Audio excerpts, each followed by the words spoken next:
So, nandito ako sa parking area ng Pavilion Mall. Ayan, yung sa likod ko, parking area na yan ng Pavilion Mall. Ito namang nasa gilid is the Pavilion Motor Town. So, kapag sinabi kong walking distance lang yung Terraces Jubilation from Pavilion, walking distance lang talaga siya.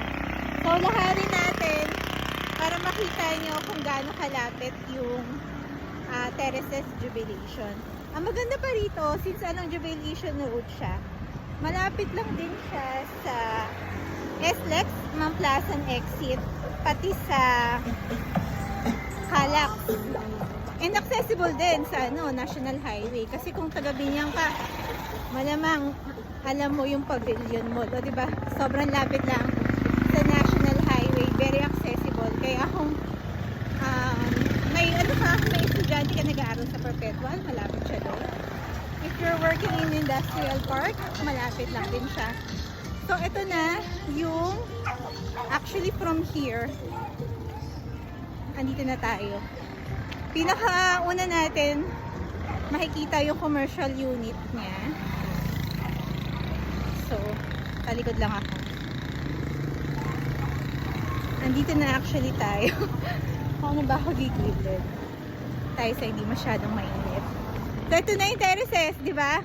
1 minute walk lang from Pavilion area.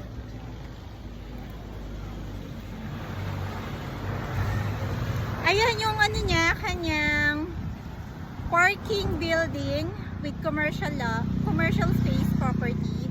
Tsaka yun yung residential. Lapit pa tayo ng condo. So,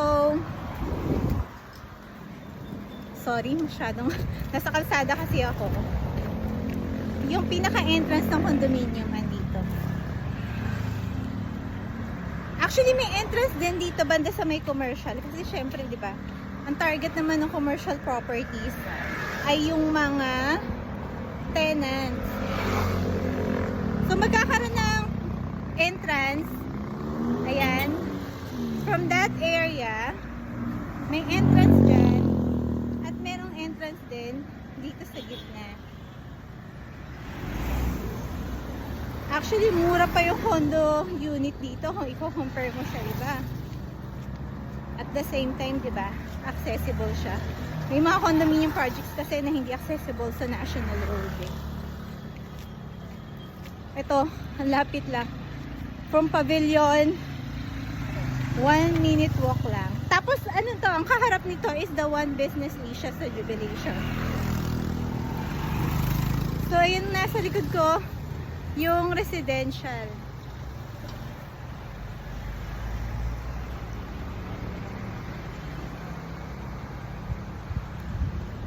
Ang 1BR condo nito ay ano lang, nasa 20,000 lang per month. Kaya 'di ba?